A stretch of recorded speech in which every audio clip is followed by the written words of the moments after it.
we had, hello, can you hear me? Yeah, yes, better. So if we had PowerPoint, that picture would be up there. But it's going around, and I just want everybody to look at it for a few seconds and take it in and pass it on. So, I'm going to be doing a talk that's really not about the Torah portion, and then Stephanie's going to come up and give a very short little beautiful drash on the Torah portion.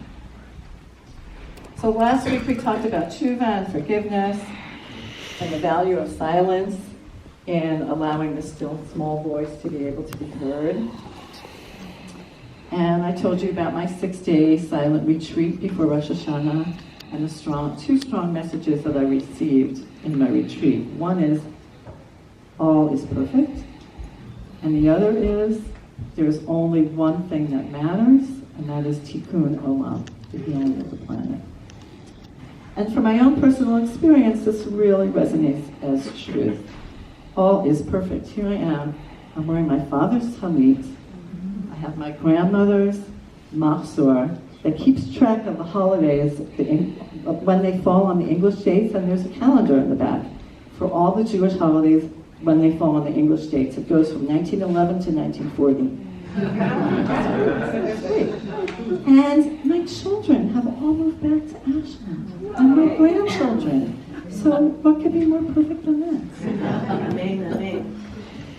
And this past summer, what a summer. This past summer was that we didn't even have a summer. And for me personally, there were a few days when the Hornberg fire was getting closer and closer to my home. And everything in my world literally depended on which way the wind blew. Right? Alexa knows this from Reading. Many friends who had lost everything. So we ended up watching the wind report. Whoever knew there was a thing? A wind report, you can predict the wind? That's pretty amazing. We watched the wind reports. And I went from a place of non-attachment, it's all just stuff, right?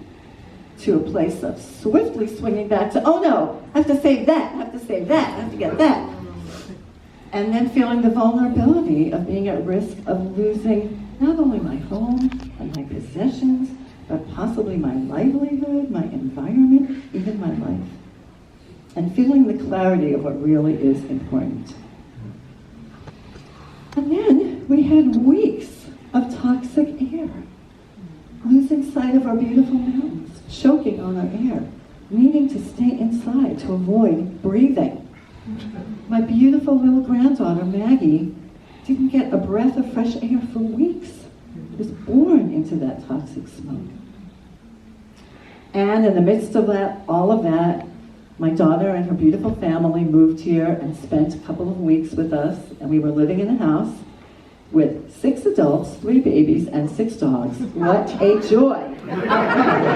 And literally, they sucked my well dry.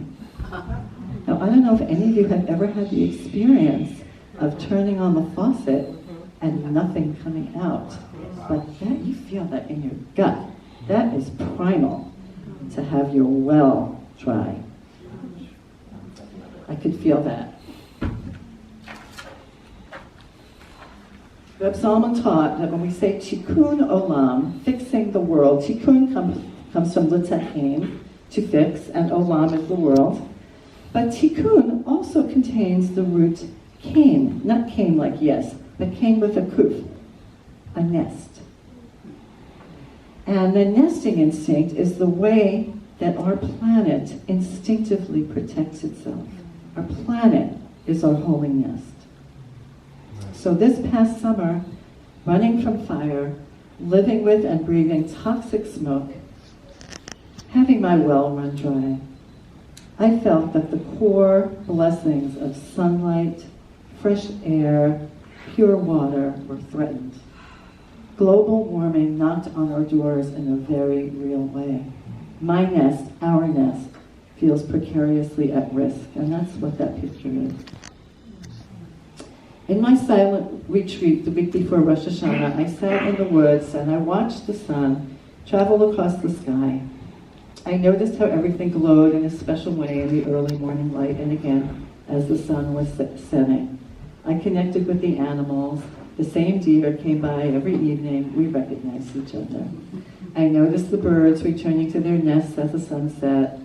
Bats and stars came out together. Days flowed together, and I felt so connected, so grounded, so in rhythm. I felt the perfection of it all. And the more I listened to the sound of subtle stillness, the more I feared for our future. Have you ever heard the word solastalgia? Solastalgia is a word that was coined by Glenn Albrecht, a climate change researcher, to describe the dismay associated with climate-induced natural disasters. A combination of solace and nostalgia. In third world countries, in India, Pakistan, and Nigeria, 9 out of 10 people breathe polluted air. And we ourselves, in our privileged first world bubble of Ashland, we too are facing ecological grief, realizing that the things we cherish, our homes, our way of life, our summers, our planet, may never be the same again. Just in the last week, we had the devastation and havoc of hurricanes and typhoons. I was reading that there are 77 lagoons of pig waste in North Carolina that are about to overflow. That's a lot of pig waste. And just last week on September 10th, the UN chief warns of dangerous tipping point on climate change. Antonio Guterres warned of the risks of runaway global warming and calls on global leaders to rein in climate change faster. If we do not change course by 2020, we miss risking the point where we can avoid runaway climate change, he said. Climate change is a defining issue of our time, and we are at a defining moment. Scientists have been telling us for decades, over and over, far too many leaders have refused to listen. The time has come for our leaders to show they care about the people whose fate they hold in their hands. We're told by Rabbi Tarfon and Pirkei Avot, Lo alacha hamalacha ligmor. It's not up to us to finish the work. V'lo ata ben chorin lihibatel minenu. But neither are we free from not participating in it. We're not part of the solution, we're part of the problem.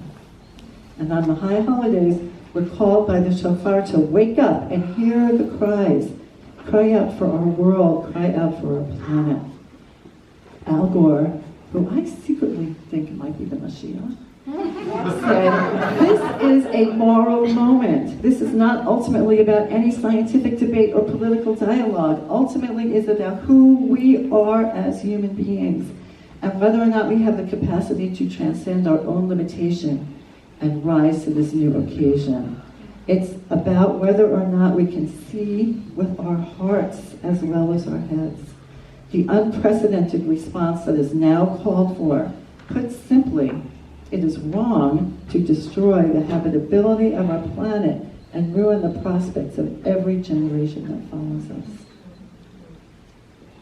So as part of our personal tshuva process, ask yourselves, what am I doing to slow the destruction of our planet? How can I become climate resilient? We are at a defining moment. How can I help transform our ecological grief into right action to save our planet?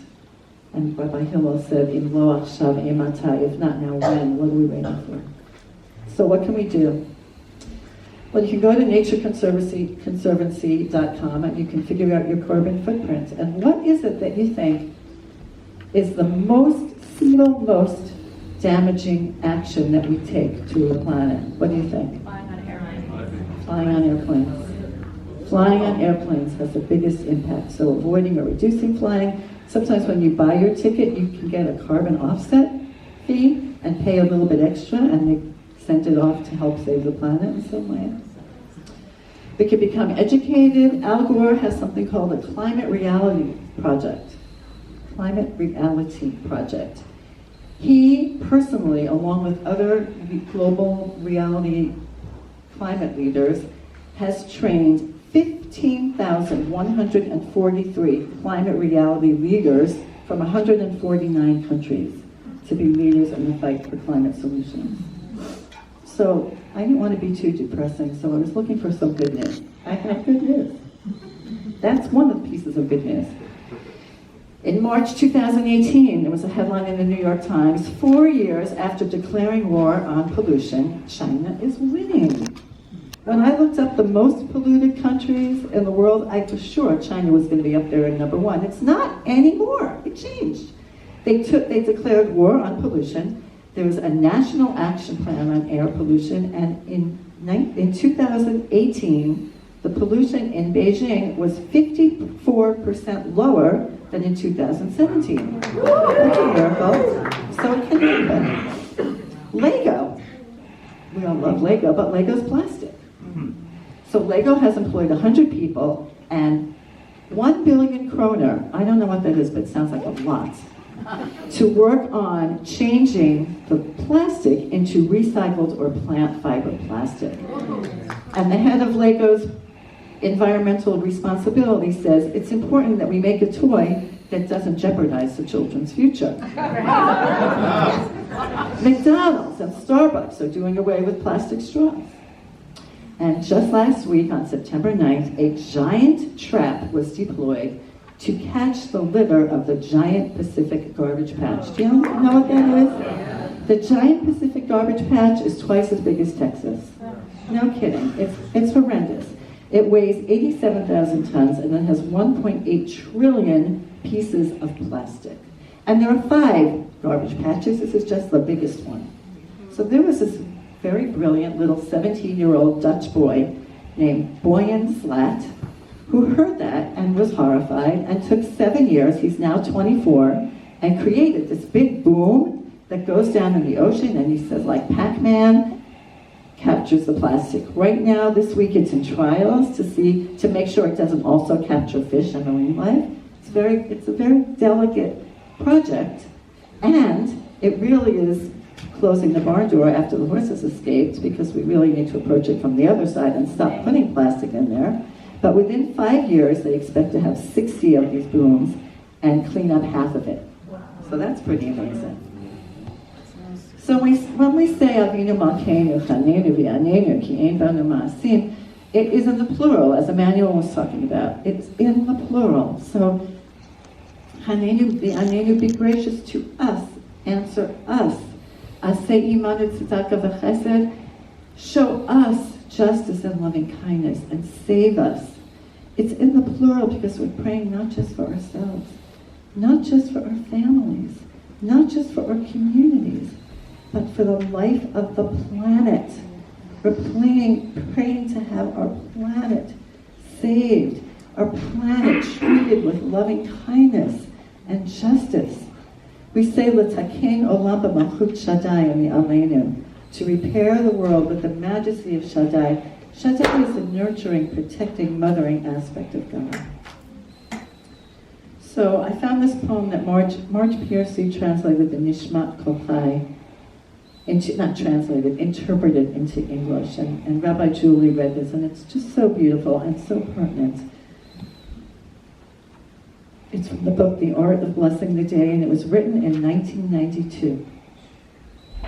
We stand in the midst of a burning world, primed to burn with compassionate love and justice, to turn inward and find holy fire at the core, to turn outward and see the world that is all of one flesh with us.